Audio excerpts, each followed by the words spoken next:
Welcome to this video on the power of a vision. My name is Pablo Jimenez and I am going to be your leader for this occasion. The church today desperately needs a clear understanding of God's purpose for each individual congregation. Also, today, both pastors and lay leaders are more aware than ever before of the importance of a vision for ministry. Rudiments. Our main idea is that God has called you to a specific ministry and that God wants to impart ideas of what that ministry should be. God's vision is about maximizing your God-given potential in order to bless God and also to bless others through Christian ministry. Every church has basically the same general mission. That is, to help people fulfill the Great Commission, as we can interpret it from Matthew 28:16-20, and the Great Commandment, as we can derive from Matthew 22, verses 34 through 40, and to do that through diverse ministries. However, affirming the general mission of the church is not enough. A specific congregation needs a specific mission. Every church needs a specific mission. Furthermore, posting a two-line mission statement in the weekly program is simply not enough to revitalize a congregation. Ignoring God's best ideas for our ministries is both an act of disobedience by rejecting God's will and also an act of strategic ineptitude because we are ignoring the many untapped opportunities that God is presenting for our ministries. Vision for ministry is a clear mental image of a preferable future imparted by God. We have seen that on our first video. It is based upon an accurate understanding of God, an accurate understanding of yourself, and also an accurate understanding of the circumstances where we develop our ministries. Vision then provides a bold reason for living. It is a badge of purpose that the bearer wears proudly and courageously. God's vision is always inspiring. Our objective is not to acquiesce to a preordained future, but to shape that future. The vision is the means to define the parameters within which the future will emerge. Your mission should be described in at least two ways.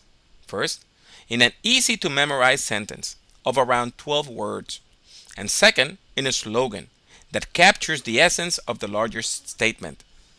Vision is specific, detailed, customized, distinctive, and unique to a given church. Your mission is essentially a philosophical statement that undergirds the heart of your ministry.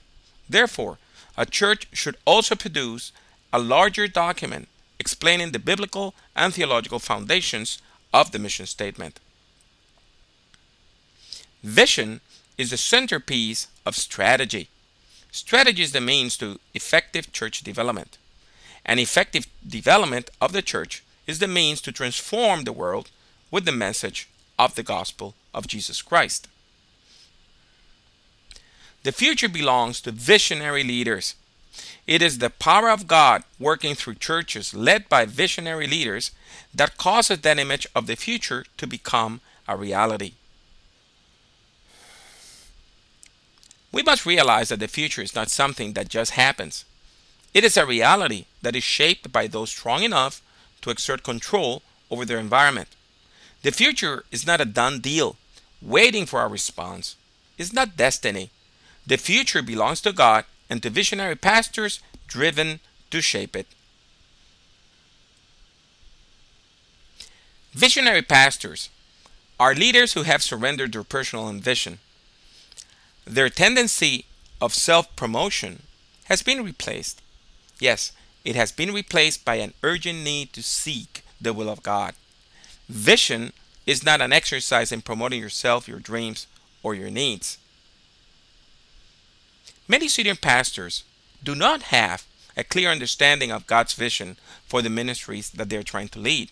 And for that reason, their congregations have little impact in their communities or in the lives of their congregants. For that reason also, many congregations do not have a vision or mission statement. The vision is meant to be shared. That can only happen when it is clear and available. Organizations that have efficient, clear, reliable means of communication tend to be successful. Those who have underdeveloped, imprecise, or otherwise restricted lines of communication are more likely to experience stagnation or decline.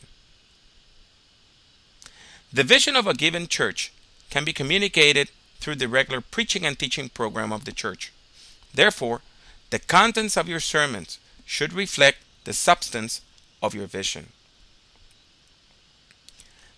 The vision is also disseminated more deeply when it is not simply a statement or a desired outcome, but when it is integrated into the ministry as a standard to be met.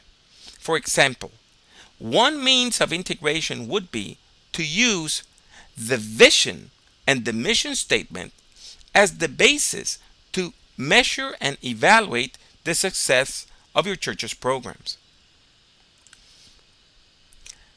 When evaluating your congregation, you should refer to your vision and to your strategic goals. Do not use numbers and statistics as the yardstick of success. This lecture is in part based on the book by George Barna, titled The Power of Vision, a book that we enthusiastically recommend.